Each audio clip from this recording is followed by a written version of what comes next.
Bonjour les amis, nous voici de retour pour la suite de notre cours sur les angles. Alors, aujourd'hui, nous allons commencer un nouveau point. Nous allons parler sur les relations entre les angles. Nous allons parler sur les relations entre les angles. Nous disons, lorsque deux angles sont coupés par une troisième qui est séquente, ces trois droites forment différents angles ayant pour sommet le point d'intersection.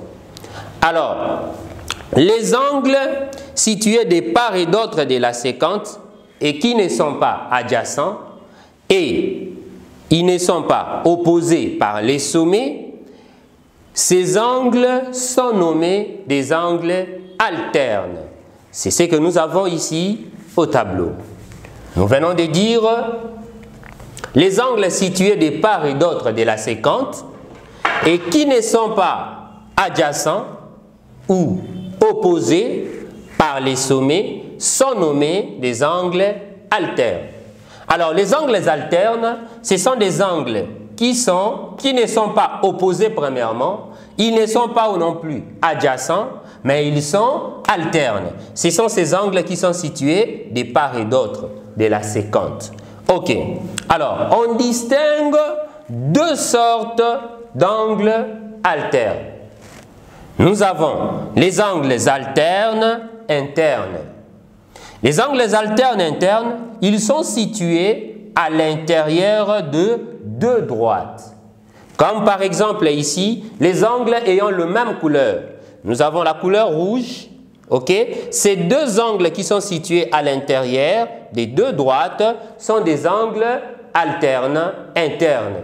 Alors ces deux droites aussi en noir sont des angles alternes internes. Nous avons dit, nous avons deux sortes des angles alternes. Le premier, ce sont les angles alternes internes qui sont situés à l'intérieur de deux droites. Et deuxièmement, nous avons les angles alternes externes. Ok? Ils sont situés à l'extérieur de deux droites. Ces deux angles, comme nous avons ces paires d'angles en noir, ils sont à l'extérieur de deux droites. Ces angles sont alternes externes. En rouge aussi, nous avons ces deux angles, ils sont alternes externes. Alors, nous progressions, nous avons encore deux angles sont dits correspondants s'ils sont situés du même côté de la séquente.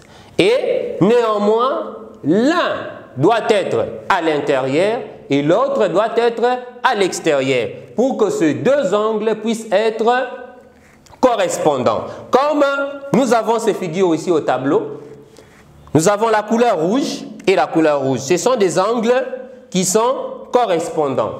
Ok? Ces angles sont correspondants parce que l'un est à l'intérieur plutôt et l'autre à l'extérieur. Le noir, la même chose. Et là où il n'y a pas de couleur, le tout, ce sont des angles qui sont correspondants. Surtout, n'oubliez pas que deux angles, ok, ou bien deux paires d'angles sont alternes externes s'ils sont situés à l'intérieur de deux droites. Et deux angles alternes internes s'ils sont situés à l'intérieur de deux droites. Et ces angles alternes ne sont ni opposés ni adjacents, ils sont alternes. Merci, c'est ainsi que s'achève notre leçon. Que Dieu vous bénisse. Surtout, n'oubliez pas les gestes barrières pour vous protéger contre Covid-19. Bye, aux prochaines vidéos.